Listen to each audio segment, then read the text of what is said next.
Well, good afternoon. Good morning to some of you. Good late afternoon to some of you also joining us from overseas. My name is John Carroll. I'm the CEO and founder of the Service Council. Welcome to today's inService podcast event. This is part of a series, an ongoing series where we feature key leadership and managers that are overseeing key functions of service strategy, customer strategy, customer support, and technology, and all the good things related to optimizing post-sales service. It's been a lot of fun for us to feature both our technology side of the audience as well as our industry side of the audience. We've done a number of these where we featured our advisory board members.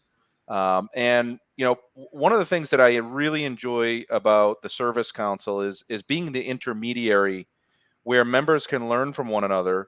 We oftentimes have the opportunity to find those diamonds in the rough that are underneath the leadership umbrella at the board level, but that are designing things that are part of how the leadership team member is executing on their vision and strategy. And today I'm really pleased to welcome Josh Washburn. Josh is the Global Technical Training Manager of Cummins. And the genesis of this was, we put Josh in touch with another member, and he was helping support them with designing their technical training program. And I was listening, and I was just feverishly taking notes. Wow, this is great stuff. And right afterwards, I knew that at some point we're going to feature Josh and capture his knowledge in a discussion because it was just so good. So a very warm welcome to you, Josh. Thank you for joining today's segment. Welcome to the inService podcast. Well, thank you for having me, John. Outstanding. So today's session, we're going to build around the topic and focus of building your technical skill set curriculum, the importance of training. There's a huge crunch on knowledge and skill sets. There's a huge gap. And how can you better prepare your engineers, your technicians to manage complex assets and with increasing complexity, right? Technical products are rising in terms of how difficult it is to support those products in field, and the importance of training and preparing your engineers so that their day in their life is easier for them. Couldn't be more important right now in terms of driving up engagement. So Josh is going to sit with me here for 30, 45, 60 minutes, wherever we land. We're going to shoot for the moon, land amongst the stars. We have a prepared question set, but we want to encourage our listening audience to submit questions, comments, reactions via the chat function. There's a comment section here, so we'll try and loop those into the discussion and see if we can get Josh to think on his toes here and respond to any incoming questions and comments. So Josh, by the way, this is recorded. It's available on whatever podcast channel you subscribe to, whether it's Apple, Spotify, YouTube, Overcast, or whatever it is you do.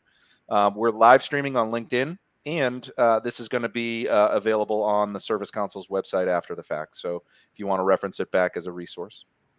So without further ado, let's go ahead. Josh, why don't we introduce you? Can you talk a little bit about your personal, professional background, a little bit more about yourself? Certainly. I began my career as a technician with a John Deere dealer here in Oklahoma before joining Cummins in 2000. So I've been with the organization 23 years this month. I've held a number of roles. I started off as a technician in the shop, spent several years as a field service technician supporting our products in the field.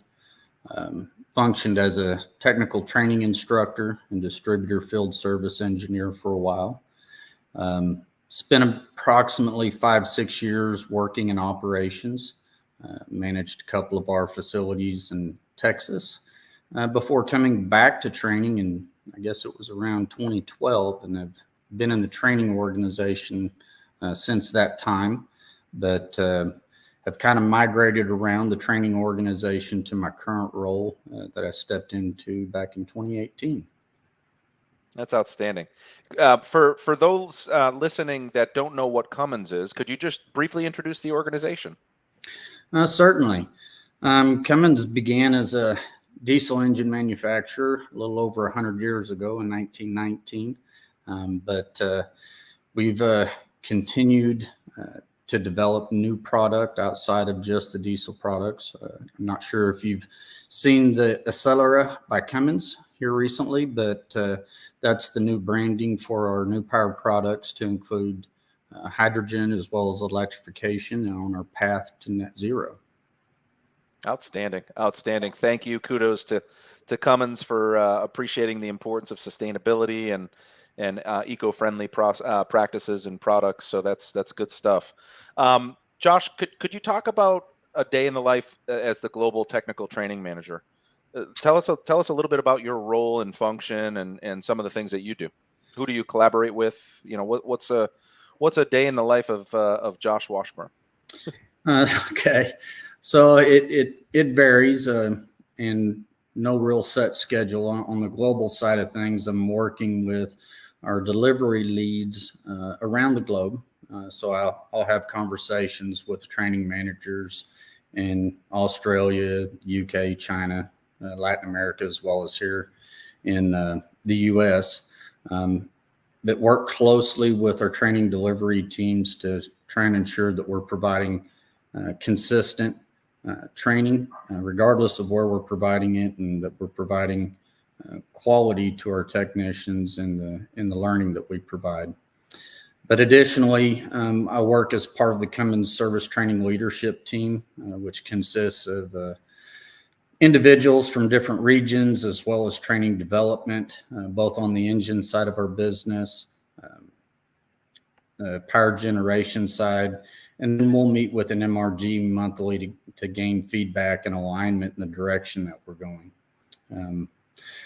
Other than that, we work pretty close with the channel management group, account executives, and have a lot of conversations with our service network to include dealers to ensure that we're getting their input as we develop and implement new processes within training. That's outstanding. Yeah, managing in a complex environment where there's so many distributed parts of the organization, it's got to be a challenging role for your team in terms of maintaining consistency of quality and execution. So completely appreciate that. Can we go into, okay, so the training curriculum we're going to get into, but why don't we look at what are the job roles that you're training for? Can you talk a little bit about the description of the different job roles and functions that your team is responsible for preparing? Certainly. With technical training, we've got to very much have a focus on our technicians. And with our technician base, we've got both in shop and field service. So in shop, our engine technicians tend to focus on the automotive products and the semis that are running up and down the road.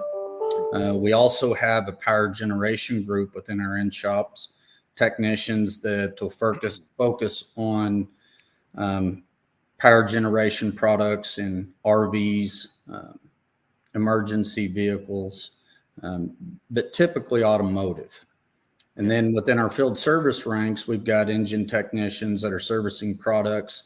The markets will vary. Depending on where a technician is located, they might focus on mining products. We've got others that'll spend a lot of time working on engines within agricultural products or even construction products. And then our field service technicians, they're servicing and maintaining our power generation equipment in hospitals, data centers, anywhere that is going to have the power generation as backup or primary power. Some of the new roles that we have available and are going to be growing immensely over the next few years.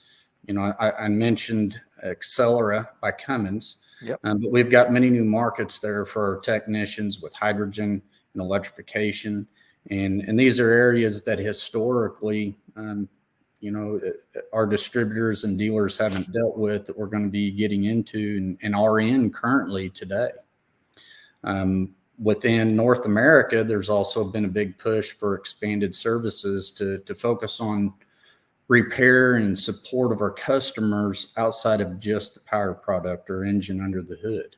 So we want to really be that one-stop shop that enables our customers to roll into the shop And if they have an issue with their engine, we're able to address that. But likewise, we're able to take on chassis repair as well.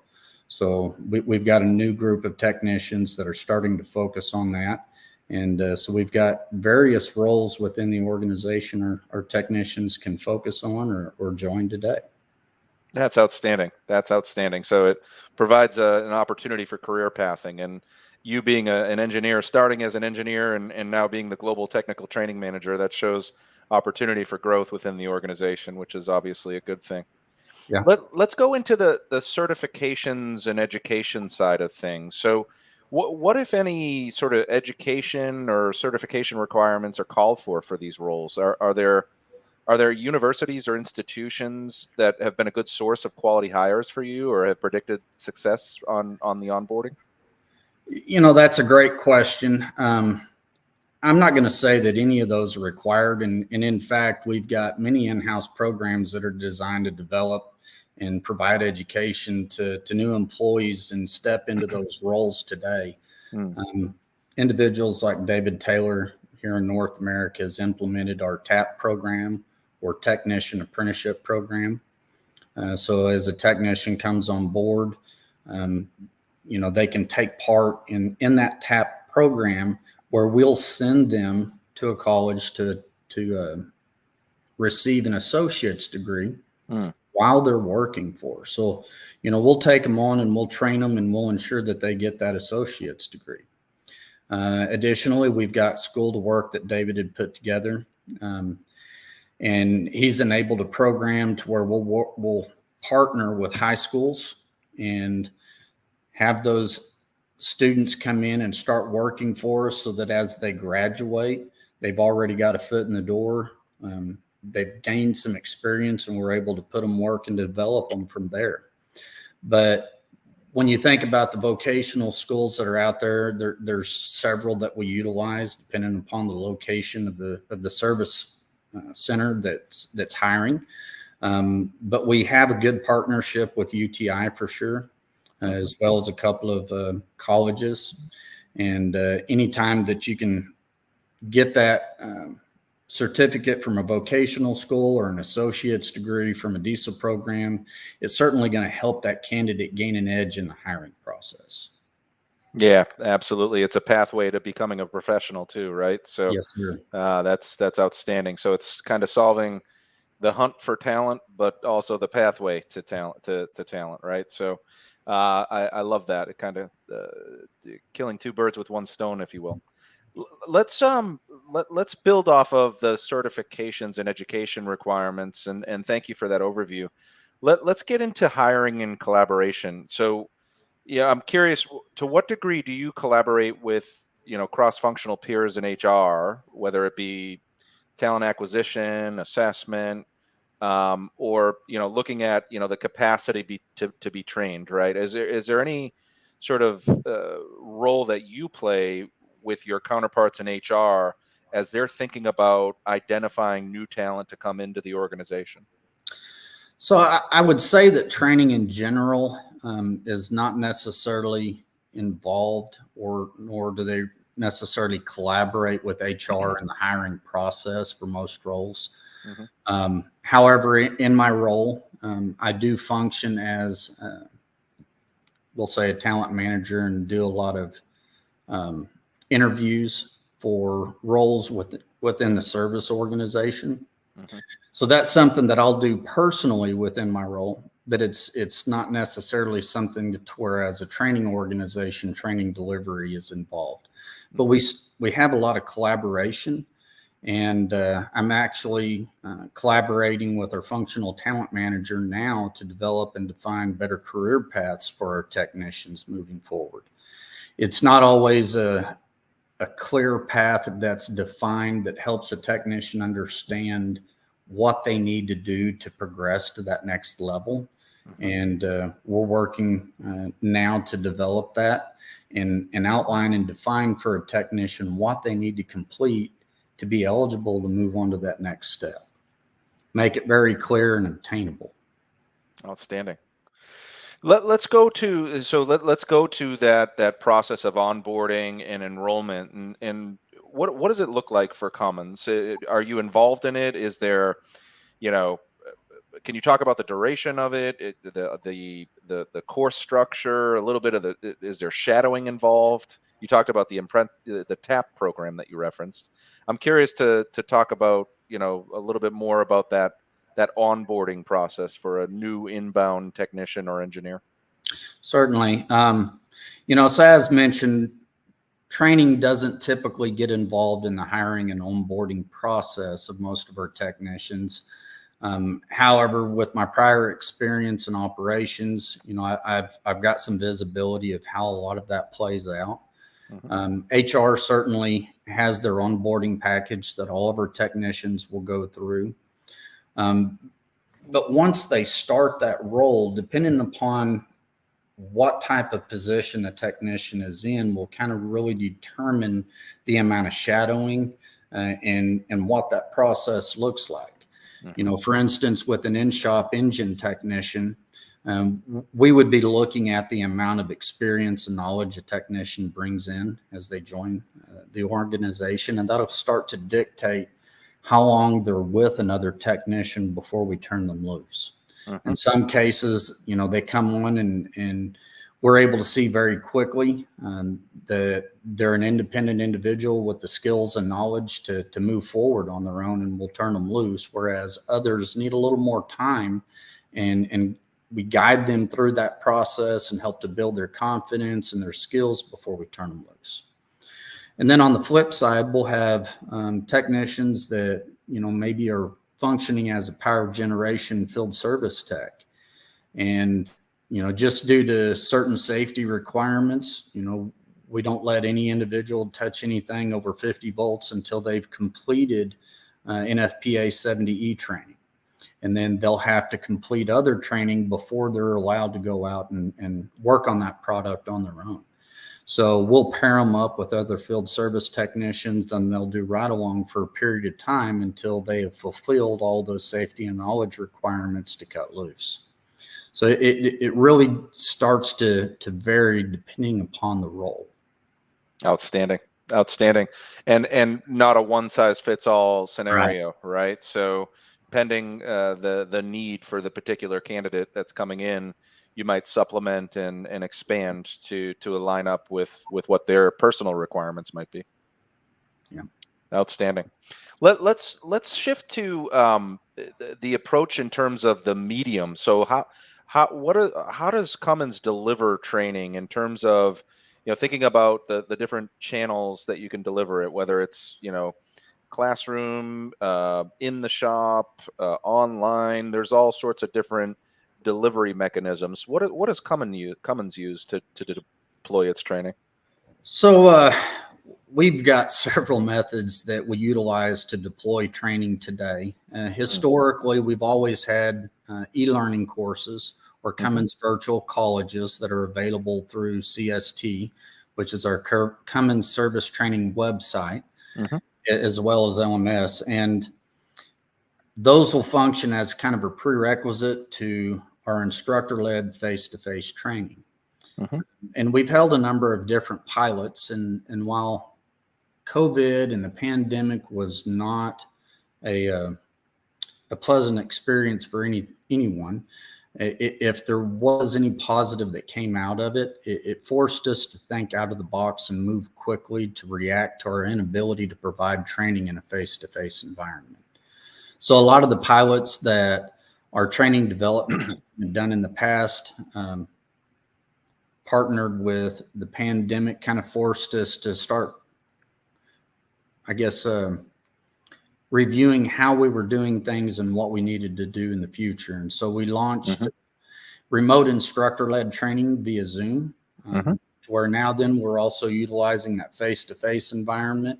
But we shifted from providing one level of full service qualification for a full service service network, to where we know that we'll need technicians who are capable of doing anything, but within any shop environment, we've got technicians that are functioning in different roles. Mm-hmm. Some technicians will be troubleshooting, others will be doing minor repairs to where they're troubleshooting and replacing external components. Others are doing major repairs, and training's really not a one size fits all for those different groups. So with the launch of remote instructor-led training, we developed and launched 4 levels of training to accommodate each of those different types or roles within a shop environment. That way we can target each of those roles and provide them the training that's relative to the role that they're currently in. And as they progress, we can give them that next step in training at the right time. That way we're not giving them everything all at once, sending them back and they're using 60% of it and they lose the other 40. Right. So we've really kind of altered how we provide it to where we're doing face-to-face, we're doing remote learning, we're doing e-learning. We've implemented videos, and then we've got several pilots going with AR, VR, and XR as well. That's interesting. That's interesting. Yeah, we've heard a lot of folks utilizing AR in terms of and visual support technologies in terms of not only the delivery of training, but the capturing of knowledge in the field to enable the training curriculum. It's been a good source of knowledge capture, if you will. Let's a great discussion, Josh. Thank you very much. I want to encourage our listening audience. If you have any comments, questions, reactions, please use your comment field here on LinkedIn, and we'll try and make sure we find time to address that. Let's go to a different area, Josh. So, sometimes organizations aren't doing it on their own, right? They're looking for outside support in terms of, supplementing, proctoring, or enhancing the training curriculum. What has Cummins done in terms of utilizing third parties to come into the development of your training curriculum or the delivery of your training curriculum? Can you talk a little bit about that? Yeah. I feel like we're very fortunate in that we have a dedicated training development team. Fred Murphy and his staff, they work tirelessly and develop a lot of great curriculum for our technicians and the products that we support. But with the expansion of New Power and Accelera, we've got so many new products coming down the pipeline that it's really put a strain on what our development team has the capacity for. And from time to time, they've stepped out and utilized different partners and pilots to test AR and VR and determine how applicable is it in today's market? Is the technology there? Additionally, with the remote instructor-led training that we developed, that's something that we did outsource. We worked with Raytheon Technologies or now Vertex Services in partnering with them to develop that curriculum. And then we've got several other groups that are running pilots at this point in time and testing different versions of XR and AR to determine how they can better supplement the training that Fred Murphy's group develops and we provide through training delivery. That way, as technicians are in a shop environment, if they've got a repair that comes up that they're needing to go back and revisit, they can quickly pull that up, view that information, and supplement what they've remembered from class. That's outstanding. That's outstanding. Thank you for that overview, and really helpful for our listening audience to think about, not just doing it and going on your own, but thinking about all those third parties that can help supplement and enhance the training experience for your colleagues. So really good stuff. Let's go into another area, which is, career guidance and mentorship. And you talked about, yourself personally growing from a field engineer to now the global technical training manager. To what degree does your coursework prepare your technical team for career growth, in terms of not only riding the ladder up, but maybe even thinking about adjacent roles, career lattice, and things that might be opportunities to expand the horizon of Cummins employees? So within technical training, we very much focus on the technical aspect to support the products. But as our technicians complete those qualification programs, they're building a skill set and knowledge that is directly aligned to several other roles within our organization, whether it's becoming a CFSE to where they're providing support not only to other distribution locations, but to dealer locations as well. They're well versed to step into a service leadership role, function as a technical support manager for customers, and as well as, other technical roles. But when we get outside that technical piece, I think that's where a lot of the work that's tied in with the functional talent manager that we're partnering with to develop and define that career path for our technicians, that will start to bring in new types of training that will better prepare them to step into a role outside of a technical role. That's outstanding. And we did have a comment, or a question, I should say, from our listening audience, now our participating audience.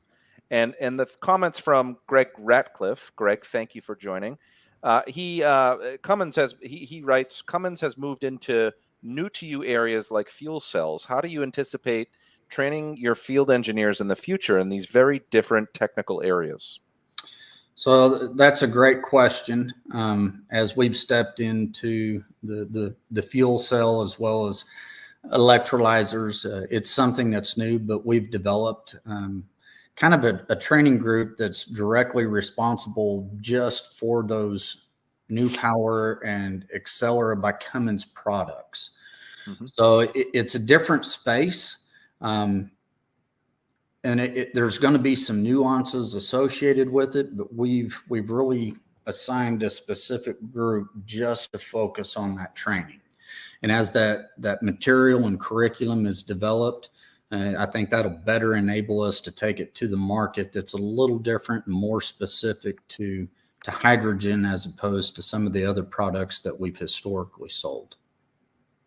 Outstanding. Thank you, Greg, for your participation, and thank you for your response to Greg in support of his question. So let's go ahead and move forward in terms of you've given a lot of information on how you've designed your programs, who it's intended for, what its intention are. Let's talk about this journey of building the technical training programs. What have you learned? What are some of the good moments? What are some of the bad moments? We'll start with the bad moments first. Those are always some of the gotchas. Where do you think technical training programs fall short in terms of the delivery? Is it areas such as safety preparation? Is it soft skills? Is it something else that you think we're missing the boat on, if you will? So, with safety, I think we work very hard to incorporate safety into everything we do, and that includes training. There's a few pitfalls or areas that I would say we've had some learning moments. Soft skills is certainly something that's potentially not as strong for some of the qualification programs that our technicians attend, but it's real easy to focus on the technical aspects of a product, knowing that most of the technicians that are attending those classes are not necessarily in a customer-facing role. We do have field service techs that are out working with customers on a daily basis that soft skills are going to be a benefit for, but we've got other avenues for them to get that information. Yep. Other pitfalls, as technology is deployed, I think that you got to be real mindful about how you launch a new delivery method. And what works for one person doesn't necessarily work for everyone. Yeah. So, with the remote instructor led, different types of training, that is very well suited for, whereas others, that's not as good of a delivery means as opposed to face-to-face or other means in delivery. Okay. So I think you've got to be mindful and thoughtful about the different avenues you have for delivery and ensure that you're choosing the best delivery method for the type of information you're providing your audience. That's outstanding. Yeah, and those are some of the things to be considerate of and careful of. What are some of the things that you've seen just done really well, Josh, that you'd say, these are areas that I would definitely model against and perhaps consider as you embark on enhancing your training programs? What are some of the takeaways you would give our listening audience? Um, I don't want to sit here and say something that I've done, because I don't really feel like it's me. It's certainly a team environment with Cummins Training. We've got a large delivery group globally of approximately 150 instructors. But we work closely with the development team that creates a great package. We've had technicians from around the globe consistently tell us that the training that we provide is the bar, and we love to get that from them. But key takeaways, I would say, you need to remain focused on the student. What do they need to enable them to be successful and continue to develop in their career? That has to be the first thing that you're thinking about. But you've also got to be willing to listen to the business and what their needs are, willing to try new technologies and techniques for delivery methods. They may not all work, but that's where your pilots come in, so you can kind of test and determine what's the right technology. And sometimes technology may not be there right now, but you can see that it's going to get there. Yeah. But you've got to test it to make that determination. Good points. Really good points. So finding alignment between the student and the organization, right? So I love that. That's a great takeaway. Let's talk about what's next. So, as you think about the next phase of growth with respect to Cummins technical training programs, what's on the horizon? What are some of the big ticket things you're considering, paying attention to? There's been a lot of talk about Chat GPT and artificial intelligence guided training and workflows and all sorts of AI deployed in the world. Are these on your radar? Are they considered as part of the growth aspect moving forward? So a lot of those are actually already being implemented today within our service group. So technicians are starting to see that and utilize it on a regular basis. When I think about what's next for our technical training programs, again, it's not a one size fits all. We know that technicians come to us with varying degrees of knowledge and experience and skill sets. And, one of the things that we've wanted to accomplish in years past has been how do we start to recognize the skills that a technician brings to the table? Yep. If you've got a class that's, we'll say, 5 days long, maybe not everybody needs that. Yep. You need to be able to assess what that technician needs, recognize the skills that they have, and give them a package that fits their needs. So as we've started discussing how we're going to accomplish this, we've actually got a new training package that Fred Murphy's group is in the process of developing today in support of the launch of a product that we're going to release in early 24. And I think it's going to be a game changer, because it's going to get us to a point where we're starting to recognize the skills that a technician has and develop a training curriculum that is more specific to their needs. But we're also going to create options, and those options, could vary from one technician needing to attend an instructor-led class to get that face-to-face and hands-on learning environment. Yep.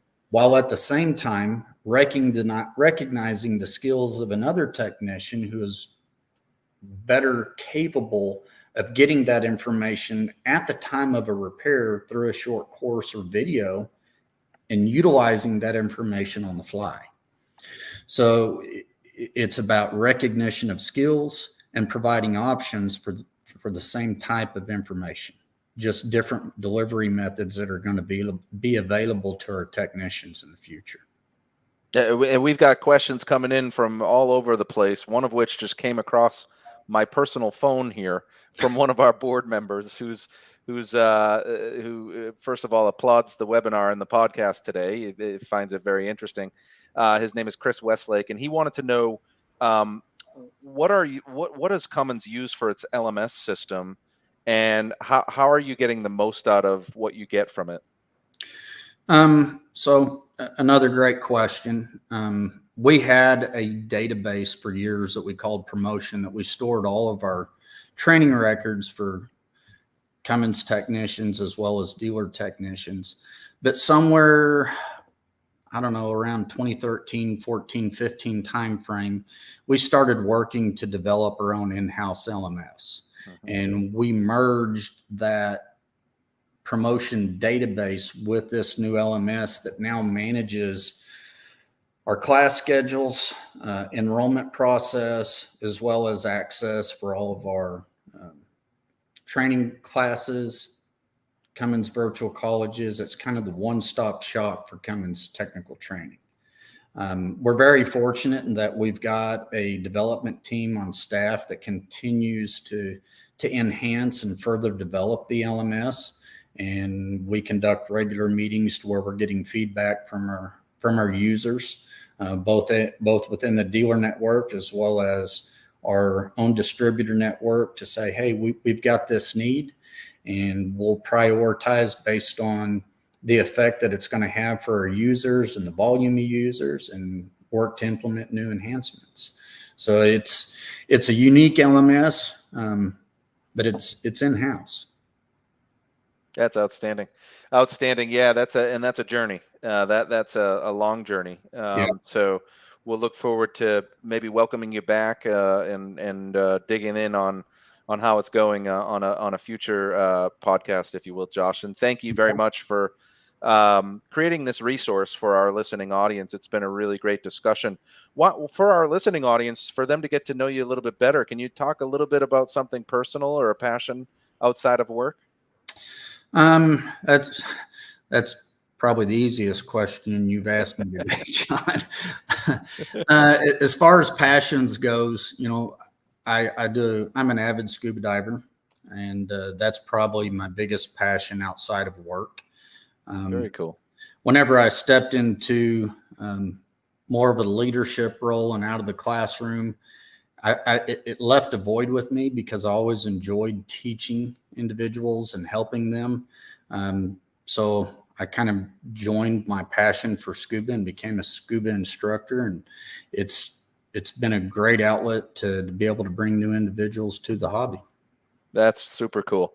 I've done it before, and it was a lot of fun. Kudos. That's a fun passion outside of work, and I can't imagine. Have you found any buried treasures for our listening audience? Anything? I wish. No, nothing. All right. We'll keep trying.